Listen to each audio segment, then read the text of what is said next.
Have you ever wondered why sometimes businesses don't seem to make logical sense?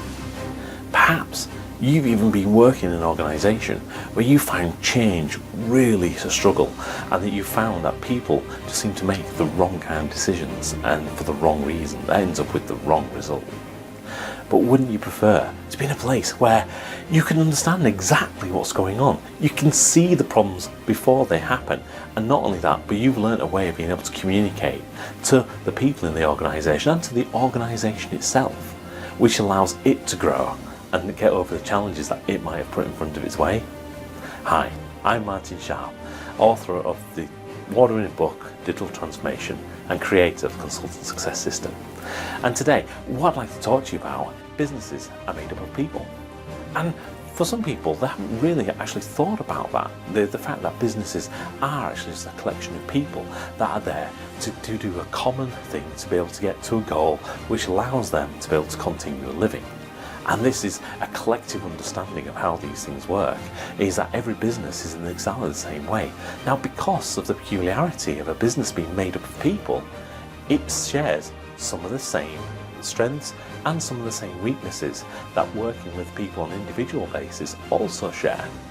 And once you start to understand these simple things, then you're able to embrace an organisation in a way that probably allows you to communicate at the level that an organisation can understand, because you start talking about some of the things that are actually driving that business forward, or some of the places that it's aiming to get towards. So talking about those goals and drivers, things that everyone talks about in every management administration course you can ever go on, is going back down to the basics of what is the drivers and the goals and the objectives that a business is trying to achieve. But when you're talking about these, you need to take off sometimes the logical hat that you wear, thinking that every business is logical, that every business works to a standard process flow. Because you may have found it, and I certainly have, that that's not always the case. In many cases, what may seem to be logic on the outside is just something that's been created by somebody that has their own set of biases, and those biases have been put into that process and into that logic. So when you're thinking about how come something works the way it does, then you need to take into account all the experiences of the people that have actually written that, and then you need to take into account the viewpoint that they have, so that when you start to put your changes on top of it and start to introduce them to a new way of working and a new set of solutions, you're talking in a language that allows them to embrace it. It allows them to take into account all of their biases, all of their reasons for doing things, not just necessarily the reason the company has in front of them. Because that is a collection of people with a common goal trying to do something.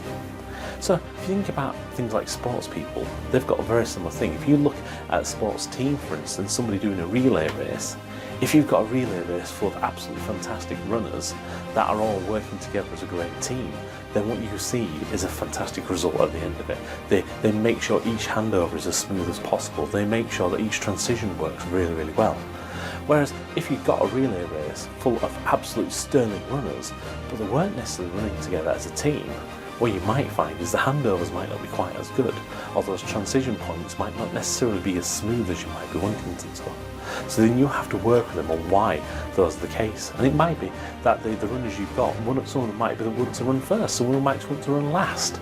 But understanding then what's driving them personally, not just driving the objectives of the team, is really important. And then taking that into account and working out how, if you can, incorporate that into your change, will hopefully ensure that you kind of get the results that you're looking for. So I'm going to ask you, are you going to go away and spend some time actually looking at the people inside the organisation, inside the change that you're trying to deliver, and be able to take into account their needs, their thoughts and their biases? Or are you just going to continue to look at it in a very unemotional state and think that you can just do it logically and then wonder why you're not getting the results? Hi, I'm Martin Sharp. Have a great week ahead. If you enjoyed this video, then please click the subscribe button for more hints, tips, sound bites and extras in order to be able to help you influence change, build consensus and achieve a greater success in your life, in your career and in your organisation. So click that subscribe button now.